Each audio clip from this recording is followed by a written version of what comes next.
नमस्कार, अपना उत्तराखंड में आप सभी का स्वागत है। मैं हूं नीलू। करते हैं आप खबरों की शुरुआत। तो कानपुर से विधायक कुंवर प्रणब चैंपियन की भाजपा में वापसी को लेकर हंगामा शुरू हो गया है। आम आदमी पार्टी ने मंगलवार को भाजपा प्रदेश कार्यालय पर प्रदर्शन किया। हालांकि पुलिस ने बलबीर रोड पर बैरिकेडिंग डालकर कार्यालय से कुछ दूरी पर ही प्रदर्शनकारियों को रोक दिया। आप कार्यकर्ताओं का कहना था कि देवभूमि को गाली देने वाले विधायक की पार्टी में वापसी कर भाजपा ने अपना दोहरा चरित्र सामने लाकर रख दिया है। आप कार्यकर्ताओं का कहना था कि पार्टी तत्काल प्रभाव से चैंपियन को निष्कासित करे। इस दौरान आप कार्यकर्ताओं ने कुंवर प्रणब चैंपियन का पुतला भी फूंका।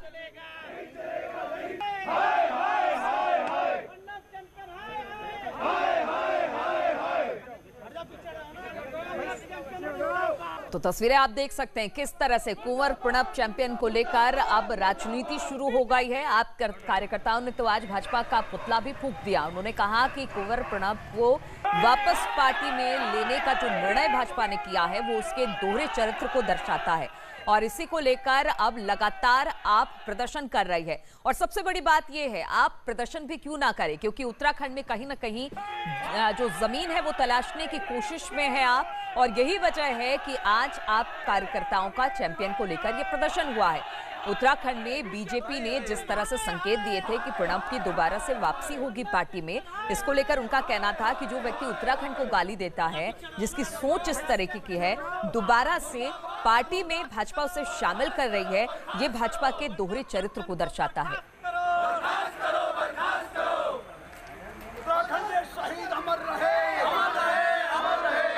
भाजपा ने एक दागी विधायक कुंवर प्रणब चैंपियन की वापसी की है भाजपा में। हम आम आदमी पार्टी की ओर से उसकी घोर निंदा करते हैं। जो विधायक ने इस देवभूमि के लिए जब उसका मन चाहे तो वो विधायक बन गया, लोगों ने चुन के भेजा, और उसके बाद जब उसकी मर्जी आई वो कांग्रेस से उठा, भाजपा में चले गया, भाजपा से उठा और फिर बेइज्जती करता है देवभूमि की। ऐसा विधायक बिल्कुल इस देवभूमि को नहीं चाहिए। और उत्तराखंड पुलिस में कोरोना से हुई पहली मौत। देहरादून में 46 बटालियन पीएसी के प्लाटून कमांडर की मौत हो गई है। कोरोना संक्रमण से ग्रसित थे शिवराज सिंह। 4 दिन पहले तून अस्पताल में एडमिट कराए गए थे। 17 अगस्त को छुट्टी से ड्यूटी पहुंचे थे और प्लाटून कमांडर, और अब उनकी मौत हो गई है कोरोना से।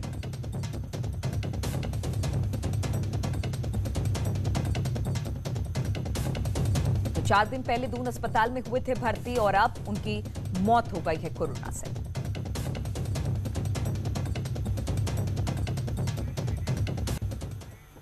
और उत्तराखंड हाईकोर्ट कोरोना का मामला सामने आया है। यहां पर मामला सामने आने के बाद अब हड़कंप मच गया है। एक महिला के कोरोना पॉजिटिव आने के बाद हाईकोर्ट में सुनवाई को आज रोक दिया गया है। कोरोना का मामला सामने आने के बाद महिला को कोविड केयर सेंटर भेज दिया गया है और संपर्क में आने वालों को भी क्वारंटीन कर दिया गया है। वहीं अब अन्य कर्मचारियों की रिपोर्ट का इंतजार स्वास्थ्य विभाग कर रहा है। हम लोग ऑल्टरनेट डे में सैंपलिंग कर रहे हैं, आरटीपीसीआर कर रहे हैं। तो जो ये सैटरडे की सैंपलिंग थी, 98 सैंपल हमने करीब लिए थे, तो उसमें से एक लेडी पॉजिटिव निकली है और बाकी उसको हमने कोविड केयर में भेज दिया है। और उसके कॉन्टैक्ट में जो थे, उसके कॉन्टैक्ट में हम लोग ऊपर टीआरसी भेज रहे हैं और जो भी उसके कॉन्टैक्ट है उसको ट्रेस आउट कर रहे हैं। और देहरादून से खबर आ रही है, यहां पर कोरोना काल में राज्य में लोगों के एंट्री का मामला है। गृह सचिव ने सभी मुख्य सचिवों को एक लेटर भेजा है। बॉर्डर पर लोगों की आवाजाही सामान्य रखने की बात इसमें कही गई है। सीएम ने कहा कि गृह मंत्रालय के लेटर का अध्ययन कर रहे हैं। राज्य के हालात को देखते हुए ही इस पर फैसला लिया जाएगा। तो गृह सचिव ने सभी मुख्य सचिवों को एक लेटर भेजा है। बॉर्डर पर लोगों की आवाजाही सामान्य रखने की बात कही गई है और साथ ही जो नियम कानून गृह मंत्रालय की तरफ से जो लेटर भेजा गया है उसका अध्ययन करके ही वो तमाम नियम कानून को लागू किया जाएगा बॉर्डर इलाके में।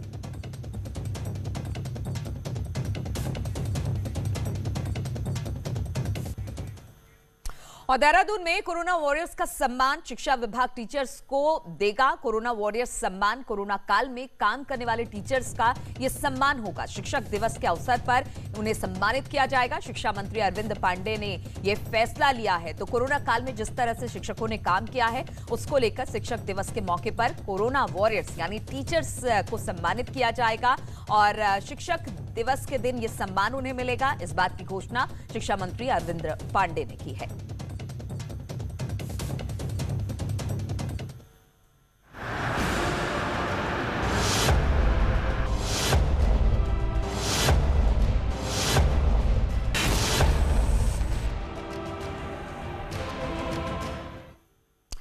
और अब बात करते हैं जिस तरह से पहाड़ में लगातार बारिश ने कहर बरपा रखा है, उसको लेकर चमोली के पोखरी तहसील के ताली कंसाली गांव में देर रात यहां पर बादल फटा है, जिसके चलते गांव और पंचायत भवन मलबे की भेंट चढ़ गया है। वहीं इसमें रह रहे एक व्यक्ति की मौत तक हो गई है, जबकि 4 अन्य रूप से गंभीर रूप से घायल भी हो गए हैं, जिन्हें सीएससी पोखरी में भर्ती करवा दिया गया है।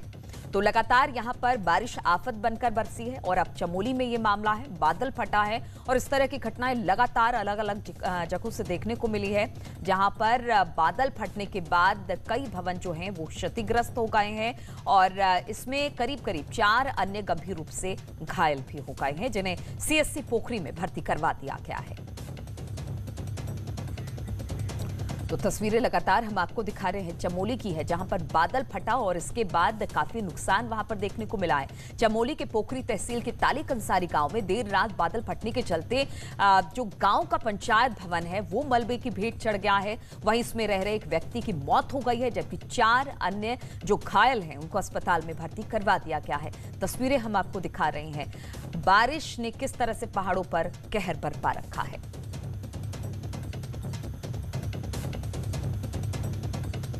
एक साथ सो रहे थे वहाँ पे, तो इसमें से जो कि एक व्यक्ति की जान भी चली गई और 5 आदमी जो है हम घायल हो रुके हैं।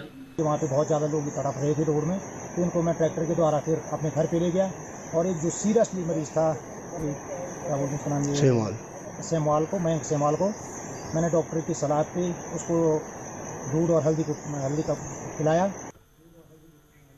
और टेरी से एक बड़ी खबर है, यहां पर NH 94 नरेंद्र नगर के पास अभी रास्ता बंद हो गया है। भारी मलबा और बोल्डर आने से ये बंद हो गया है। NH 94 और NH 58 तोता घाटी के पास पहले से बंद चल रहा है, तो दिक्कतें काफी ज्यादा आ रही हैं। लगातार बारिश होने की वजह से मलबा और बोल्डर जो है वो रास्ते पर आ जा रहा है। हालांकि कोशिश यही की जा रही है कि जल्द से जल्द रास्ते को खोला जाए, लेकिन हम आपको बता दें कि अभी NH 94 नरेंद्र नगर के पास जो रास्ता बंद है वो मलबा आने से बंद हुआ है। फिलहाल वहां पर जेसीबी की जो मशीनें हैं वो रास्ता खोलने की कोशिश कर रही है और यही हाल NH 58 तोता घाटी के पास भी है, जहां पर रास्ता बंद हो चुका है।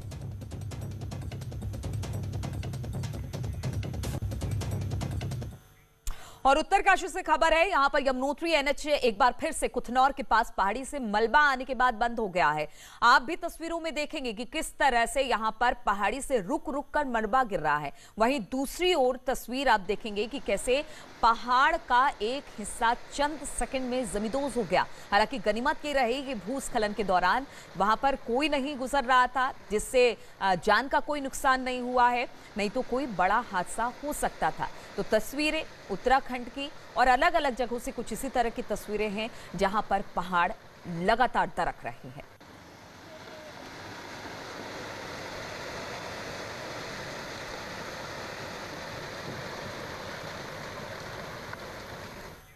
और चमोली जिले का एक वीडियो वायरल हो रहा है, जिसमें कुछ लोग एक मरीज को कंधे पर लेकर पहाड़ी रास्तों से इलाज के लिए जा रहे हैं। हम आपको बता दें कि पहाड़ी से मलबा आने से सड़क बंद हो चुका है, जिसके बाद ग्रामीणों ने अपनी जान को जोखिम में डालकर उबड़ खाबड़ रास्तों से मरीजों को इलाज के लिए लेकर जा रहे हैं। तो सबसे ज्यादा मुसीबत कि अगर कोई घर में बीमार हो जाता है, रास्ता इस वक्त खुला हुआ नहीं है, लगातार रास्ते बंद हैं, ऐसे में पहाड़ी इलाकों के जो छोटे छोटे रास्ते हैं उनसे होकर मरीजों को अस्पताल तक बड़ी कठिनाई के साथ पहुंचाया जा रहा है।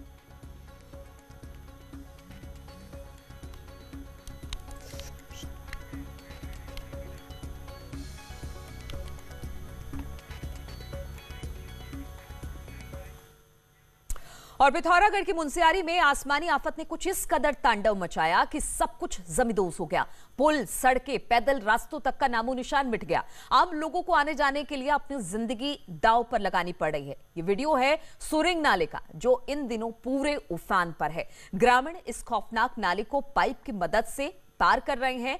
जो शख्स नाले को पार करने की कोशिश कर रहा है, एक वक्त तो बैलेंस बिगड़ने से वो नाले में गिरता गिरता दिखाई दे रहा है। तस्वीरें हम आपको दिखा रहे हैं, गौर से देखिएगा कि किस तरह से जान जोखिम में डालकर ये लोग नाले को पार कर रहे हैं, लेकिन साथ में मौजूद दूसरे व्यक्ति ने उसे बचा लिया, नहीं तो कोई बड़ा हादसा हो सकता था।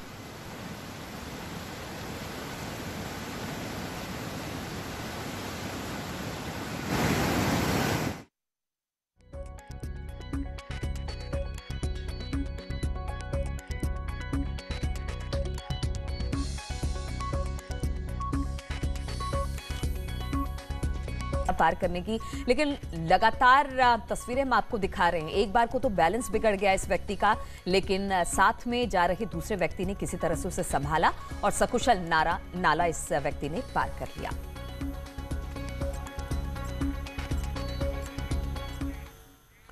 और बागेश्वर कोतवाली क्षेत्र के पौड़ी बैंड में एक ट्रक खाई में जा गिरी, जिससे व्यक्ति की मौके पर ही मौत हो गई, जबकि चालक को पुलिस और आपदा की टीम ने अस्पताल में भर्ती करा दिया, जहां पर उसका इलाज चल रहा है। ट्रक हल्द्वानी से सामान लेकर बागेश्वर आ रहा था, जो अचानक 300 मीटर गहरी खाई में सुबह सुबह गिर गया।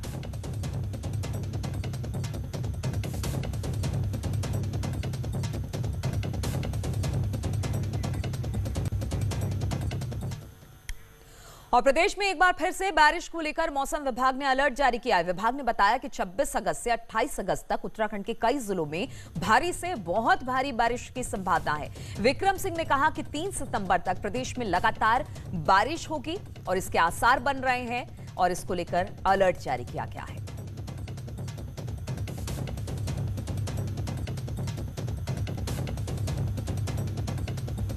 इससे जो एक्टिविटी वो और बढ़ेगी और आप ये कहेंगे कि ज़्यादातर जगहों में बारिश मिलेगी और साथ में जो हैवी या वेरी हैवी रेन्स भी वो भी एकाध दुका जगहों में आपको देखने को मिलेगी। तो 26, 27, 28 तक देखें तो करीब इसी तरह की सिचुएशन वो रहने वाली है।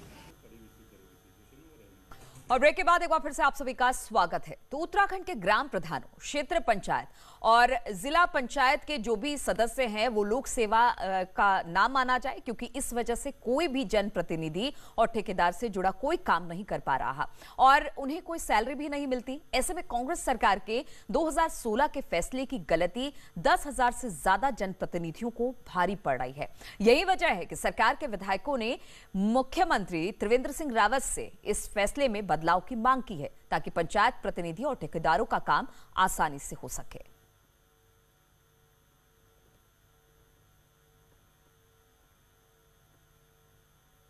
की परिधि में लाना उनको गलत है, क्योंकि सरकार की तरफ से उनको कोई वेतन नहीं मिलता, न कोई सुविधाएं मिलती हैं।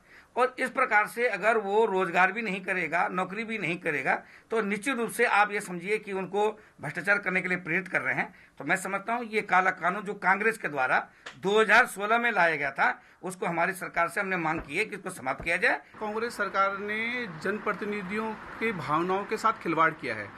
इसी संबंध में हम लगभग 5-6 विधायक माननीय मुख्यमंत्री जी से मिले थे और हमने माननीय मुख्यमंत्री जी को पहाड़ की और सभी जगह की इस विकट परिस्थिति को बताया है कि भाई ये जो नियम है, इससे तो कोई भी जो जनप्रतिनिधि है वो कोई भी रोजगार नहीं कर पाएगा। और जैसे जैसे 2022 का चुनावी साल नजदीक आ रहा है, बीजेपी के कुछ विधायक अपनी ही सरकार के खिलाफ मोर्चा खोलकर बैठ गए हैं। आखिर क्या हो सकता है इस बौखलाहट की वजह, दिखाते हैं इस रिपोर्ट के जरिए।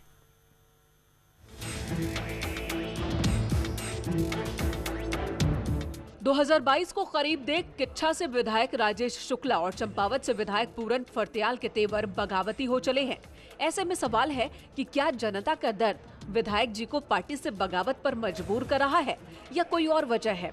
लेकिन इस सवाल का जवाब छिपा है 2017 के विधानसभा चुनाव नतीजों में, जिसमें पूरन की जीत का अंतर महज 3% था तो शुक्ला की जीत का अंतर 2% रहा था। शायद यही वजह है कि पिछले नतीजों का डर बगावती बोलों के रूप में सामने आ रहा है, ताकि चुनाव आने पर जनता को अपनी संघर्ष गाथा सुनाई जा सके। के लिए अनुशासन के लिए इस पार्टी जानी जाती है। इसमें आम कार्यकर्ता से लेकर विधायक तक सबके लिए अनुशासनहीनता का कोई भी स्थान नहीं है। इसलिए जो भी अगर चाहे वो विधायक हो या आम कार्यकर्ता हो, अगर अनुशासनहीनता का कुछ होगा तो पार्टी उसकी संज्ञान लेती है और पार्टी का प्रदेश नेतृत्व उसका संगठन उसका संज्ञान ले रहा है।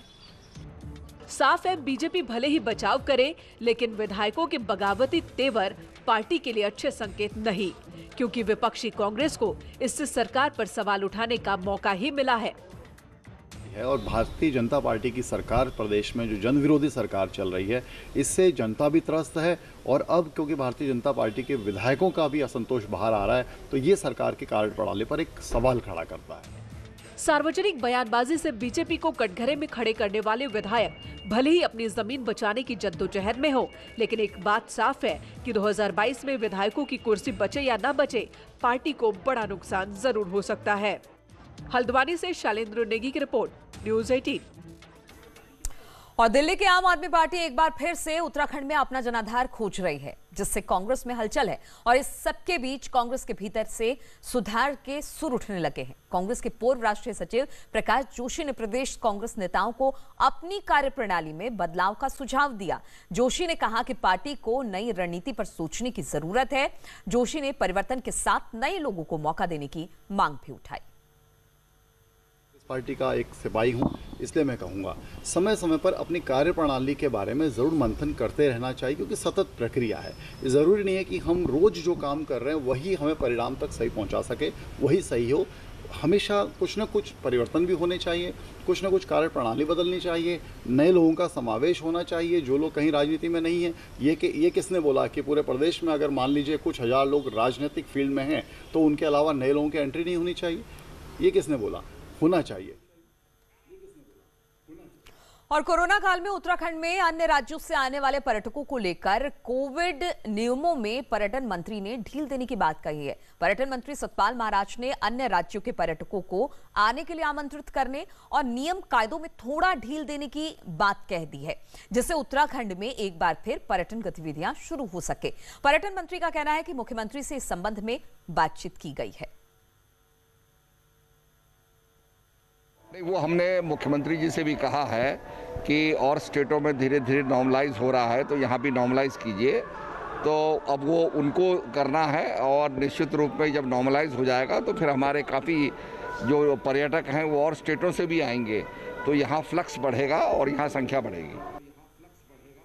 और कांग्रेस के आरोपों पर भड़के श्रम मंत्री हरक सिंह रावत ने कांग्रेस से घोटाले के सबूत पेश करने की बात कही है। दरअसल कांग्रेस ने श्रम मंत्री पर श्रमिकों को बांटी गई राशन किट में करोड़ों के घोटाले के आरोप लगाए। मामले में पूर्व कैबिनेट मंत्री सुरेंद्र सिंह नेगी ने राशन किट में कमीशन खोरी के आरोप लगाते हुए श्रम मंत्री पर इसका फायदा उठाने का आरोप लगाया है। घर में जो है माल कम गया और पैसा उस पर अधिक व्यय हुआ, यानी सरकार ने तो व्यय किया है, किसी न किसी इंडिविजुअल को इसमें फायदा हुआ है और ये जानबूझकर किया गया, ये कृत्य है। और शिक्षा मंत्री अरविंद पांडे ने आज प्रदेश के शिक्षक संघों के साथ सचिवालय में उनकी मांगों को लेकर मीटिंग की है, जिसमें उत्तराखंड माध्यमिक शिक्षक संघ से लेकर जूनियर हाई स्कूल शिक्षक संघ, प्रिंसिपल एसोसिएशन के डेलीगेट मौजूद रहे। मीटिंग में संघों की तरफ से अपनी मांगों को रखा गया, लेकिन मीटिंग में सकारात्मक रुख न आने से शिक्षक संघों से जुड़े कर्मचारी नाराज दिखाई दिए। उनका कहना है कि लगातार अपनी मांगों को लेकर मीटिंग कर चुके हैं, लेकिन कोई सकारात्मक रुख इसमें देखने को नहीं मिल पाया है। सिंगल विंडो सिस्टम की व्यवस्था होनी चाहिए और भी उनके वेतन विसंगतियों का मैटर है, पुरानी पेंशन को लेके है, इन सब विषयों पर सकारात्मक चर्चा हुई है। और जब विभागीय अधिकारियों को जो इसमें सही और उड़ान योजना चमोली के लोगों के लिए अब महंगी साबित होने लगी है। लॉकडाउन पहले गौचर से सहस्त्रधारा हेलीपैड तक किराया 4400 रुपए था, लेकिन लॉकडाउन के बाद जब सेवा दोबारा से शुरू की गई तब न सिर्फ किराया बढ़ा दिया गया बल्कि रूट भी बदल दिया गया। अब यात्रियों को गौचर से सहस्त्रधारा देहरादून के बजाय टेहरी होते हुए जॉलीग्रांट उतारा जा रहा है, जिससे न सिर्फ यात्रियों को दुगुना किराया देना पड़ रहा है बल्कि समय भी इसमें ज्यादा लग रहा है। पहले से एक एविएशन की सेवा शुरू हो चुकी थी और जिसका किराया लगभग 4000 था, जो आम आदमी की रीच के अंदर था। उसके बाद दुगना किराया वसूल कर जो है ये सेवा शुरू गई, जो बिल्कुल समझ से परे है। उड़ान योजना प्रारंभ की गई है, वो पहले 4000 रुपये में प्रारंभ की गई थी, अब 8000 रुपये है। निश्चित तौर पे ग्रामीण क्षेत्र के लोगों को, शहरी क्षेत्र के लोगों को यह काफ़ी महंगा साबित हो रहा है। निश्चित तौर से ये थोड़ा सा किराया अधिक है और इस विषय में हम भी सरकार से बात कर रहे हैं कि इस पर और केदारनाथ धाम के मुख्य पुजारी तिरपाल के सहारे केदारनाथ धाम में रह रहे हैं। बाबा केदारनाथ की भोग मंडी और मुख्य पुजारी आवास क्षतिग्रस्त हो चुका है, जहां पर बारिश का पानी टपक रहा है। इससे बचने के लिए छत पर तिरपाल डाला गया, लेकिन इस ओर ना ही जिला प्रशासन का ध्यान है और ना ही देवस्थानम बोर्ड का। डीएम वंदना का कहना है कि शासन स्तर को इस संबंध में अवगत करा दिया गया है और आने वाले समय में मास्टर प्लान भी सभी भवनों का इसको लेकर निर्माण होगा।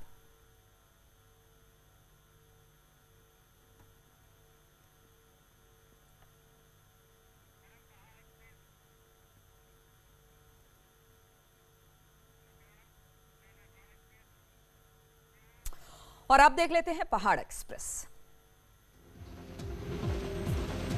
पौड़ी की रहने वाली ज्योति की देहरादून में संदिग्ध मौत हो गई है। परिजनों ने प्रशासन के माध्यम से सीएम को ज्ञापन देकर आरोपियों की गिरफ्तारी की मांग की है।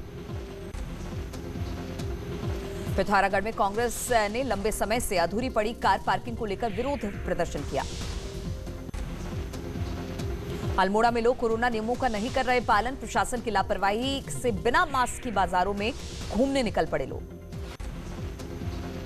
उत्तरकाशी के डीएम मयूर दीक्षित ने भटवाड़ी ब्लॉक का निरीक्षण किया और खामी मिलने पर अधिकारियों को कई दिशा निर्देश भी दिए हैं। टिहरी में झील बोर्ड व्यवसायियों ने सरकार पर अनदेखी का आरोप लगाया। सरकार की टैक्स माफी सहित आर्थिक मदद की घोषणा को बताया कोरा। टिहरी के नगर पंचायत गजा के अध्यक्ष पर सभासद और ग्रामीणों ने मनमानी और अड़ियल रवैये का आरोप लगाया है। कुमाऊं से गढ़वाल को जोड़ने वाली कंडी मार्ग को बनाने की कवायद जोर शोर से शुरू की गई है, लेकिन अब भी अधर में लटका है पूरा मामला। अल्मोड़ा में ताड़ी खेत के कनोनी गांव के ग्रामीणों ने सरकार से सड़क बनाने की मांग की है। श्रीनगर गढ़वाल में एक व्यापारी के कोरोना संक्रमित मिलने पर सब्जी मंडी को सील कर कंटेनमेंट जोन बना दिया गया है। हल्द्वानी में शादी विवाह नामांकन में खुशियों के व्यापार से जुड़े कारोबारियों ने प्रदर्शन किया। इस दौरान अपनी मांगों को लेकर एक रथ भी रवाना किया गया। कुंवर प्रणब चैंपियन की बीजेपी में वापसी पर कोटद्वार में आम आदमी पार्टी के कार्यकर्ताओं ने पुतला फूंककर विरोध प्रदर्शन किया। पौड़ी में तेजी से बढ़ते कोरोना संक्रमण मामले को देखते हुए पौराणिक कमलेश्वर मंदिर और नागेश्वर मंदिरों को अनिश्चितकाल के लिए किया गया बंद। चमोली के नंदा धाम की यात्रा गैरौली पाताल के लिए रवाना, आज बैदिनी के लिए रवाना होगी। चंपावत में भी कोरोना का असर नंदा अष्टमी महोत्सव पर दिखा। मंदिर परिसर में की गई मां नंदा सुनंदा की परिक्रमा। तीर्थनगरी देवप्रयाग में गणेश महोत्सव का संगम स्थल पर गणेश प्रतिमा की गंगा में विसर्जन के साथ इसका समापन हो गया। तो इन्हीं तमाम खबरों के साथ इस बुलेटिन में फिलहाल इतना ही। रुकेंगे छोटे से ब्रेक के लिए, लेकिन ब्रेक के बाद भी लगातार खबरों का सिलसिला जारी है।